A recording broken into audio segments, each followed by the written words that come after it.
શું અમદાવાદમાં ચાલી રહ્યું છે બાળ તસ્કરીનું નેટવર્ક? શું બાળકો પાસે ભીખ મંગાવવાનું ચાલી રહ્યું છે કૌભાંડ?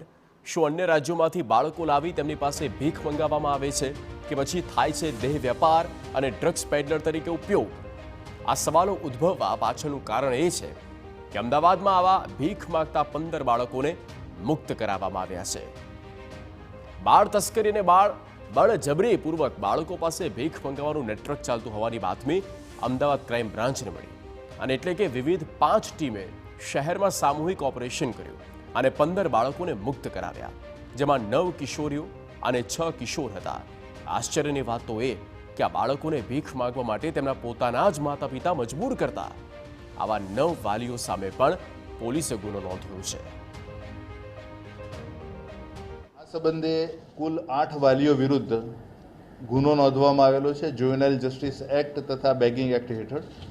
અને આ તમામ બાળકોને રેસ્ક્યુ કરવામાં આવેલા છે, કાઉન્સેલિંગ કરવામાં આવ્યું છે અને ગઈકાલે ક્રાઇમ બ્રાન્ચ ખાતે જ વીએસ હોસ્પિટલથી એક સ્પેશિયલ મેડિકલ ટીમ બોલાવી આ તમામ બાળકોની મેડિકલ ચકાસણી પર કરવામાં આવેલી છે. અને જેમ અગાઉ જણાવ્યું એમ આ બાળકો ડ્રગ પેડલિંગ અથવા તો દેહ તસ્કરીના જે કારોબાર જે છે ગુનાહિત પ્રવૃત્તિમાં ક્યાંય શોષિત થાય છે કે નહીં, આ જે મા બાપ છે એમને પણ કાઉન્સેલિંગ કરવામાં આવ્યું છે.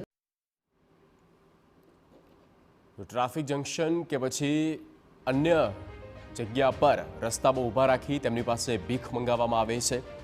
આ ઉપરાંત મજબૂર બાળકોનો ઉપયોગ ડ્રગ્સની હેરાફેરી માટે પણ કરાય છે. દેહ વેપાર કરાવતી ટોળકીઓ પણ તેમનો ઉપયોગ કરે છે.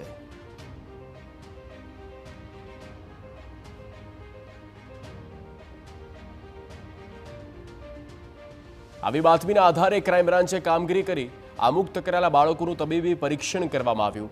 અગાઉ પણ આવા 18 બાળકોને મુક્ત કરાયા. કોઈ ચોક્કસ ગેંગ આ કૌભાંડમાં જોડાયેલી છે કે કેમ તે હજુ જાણી શકાયું નથી. થોડીક માહિતી પ્રાથમિક એવી પણ મળી છે કે અમુક બાળકો જે આ બાળકો સાથે પણ બીજા બાળકો જે ભીખ માગવામાં સાથે સંકળાયેલા હતા એ બાળકો કેટલાક સમયથી ત્યાં નથી. મતલબ કે એમના વાલીઓ કદાચ આ પ્રકારની જો કાર્યવાહી હાથ ધરવામાં આવશે તો એ લોકો એના કાર્યવાહીથી બચવા માટે થોડા સમય માટે ખસી ગયેલાનું માનવું છે.